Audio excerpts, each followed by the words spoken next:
बदलुछि युवपीढ़ींकर पसंद। चाष सहित क्षुद्र उद्योग प्रति बढ़ुछि आग्रह। आम सरकारंकर दूरदृष्टि संपन्न निष्पत्ति और प्रोत्साहन पई कृषि उद्योग प्रति शिक्षित गोष्ठी आकर्षित हेउछन्ति। युवकंकर जोश आउ मान्यवर मुख्यमंत्री सहायता पई आम राज्य विकास पथरे आगे चलीछि। केवल चाष नुहे, चाष भित्तिक उद्योग मध्य भल लाभ दे पारे। एहार गुरुत्व को बुझी गाँ माटीरे निजर व्यवसाय आरंभ करिसेंति एही दुई भाई। भुवनपुर पंचायत अंतर्गत बालीसाहीर प्रशांत सामंतराय और प्रेमचंद सामंतराय एक काजू प्रोसेसिंग यूनिट स्थापन करी सेमाने होइछन्ति आत्मनिर्भर।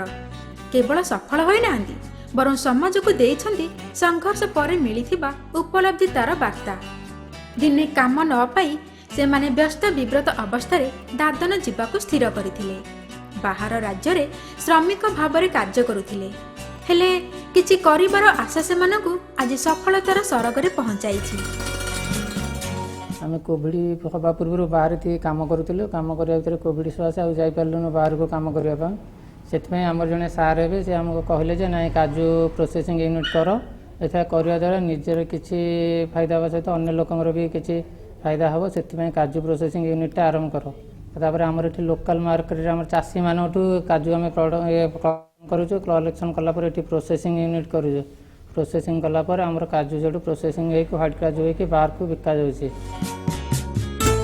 दृढ़ मनोबल, इच्छा शक्ति, परिश्रम सहित आम सरकारंकर साहाय्य सेमानकु देइछि नुआ परिचय। काजू हेउछि एक अर्थकारी फसल।